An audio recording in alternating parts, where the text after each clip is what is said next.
What's up? It's Seth back with another video. You can't see my face right now, and that's what's up. So I got new brakes, and here they are. They're kind of heavy, not gonna lie. We got drilled and slotted rotors here for the Accord. These are actually fairly big. I don't know how big they are width wise, but if you put like my hand up to them, they're massive. Like, they're big brakes. So we got new brakes there, and we got carbon ceramic brake pads. So I'll leave a link down below in the description down below to what these are gonna look like, or where these came from. It comes with like installation instructions and lubricants and all that stuff, and then it comes with these little clips and all.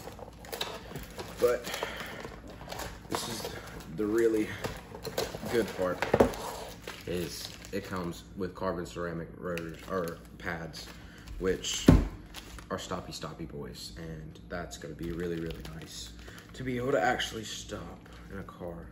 And they got some good brake life, it looks like, on them. All right, I'm gonna cut these open, show you what they really look like.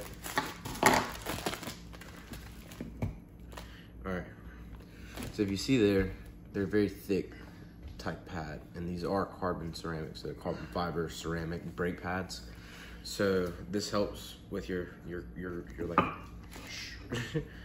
that's the best way I can put it.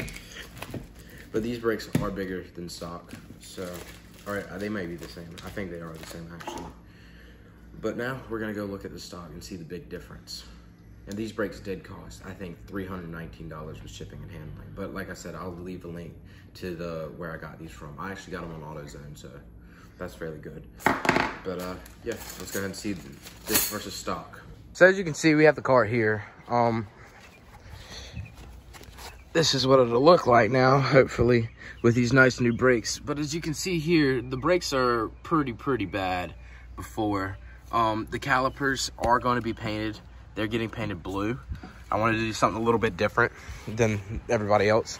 So just have the silver BBSs with the nice fancy drilled and slotted rotors with blue brakes. So I figured that looked pretty good. And this one's actually a driver's side front. So we're gonna go around here and kind of just look at the driver's side. But as you can see, this one's not as bad. It's fairly good, but it's still got like, it just looks old and crusty. And I know the pads aren't that good. So yeah, and the car is on blocks right now, and that's why I'm kind of making this as like a little update video, not really doing any work. It's because if you can see here, looking at it, the tire's kind of cambered out and poked out a little bit there, because if you can see down here, I'm missing the bolt, or the entire control arm, but right now I had to get that bolt out, and that bolt was really stubborn and it didn't really want to come out. So we had to cut it out, and now we had to go to Honda to try to get the bolt and all. So hopefully that'll get this tire fixed. I don't know if you can see it on camera, but it's not the straightest in the world right now. But anyways, that's just a little update video to show you about the car. The car should be up on the road soon. The next plans for it, I'm talking to a guy, well, I DM'd him today, called 9P Performance. Hopefully get a throttle body, Porter throttle body for the car. Maybe do an exhaust. Thinking about like some sort of little body kit. Nothing like fancy or ricey or nothing, but like a front lip, maybe a rear lip, something like that. Windows tinted. Windows have to be tinted. This thing is it's hot to be in it. So probably those few things first. Then maybe see where we're gonna go from there. Coilovers, definitely. I've been looking at these cars on coils, and I want to put this car on coils so freaking badly. So if y'all know of any good coil companies or coils for this car, leave them in the comment section, because I need to figure out a good pair that's within like $700 and below, because Subway don't pay that much. But anyways, thank y'all for watching. Y'all have a great day. I guess just peace out.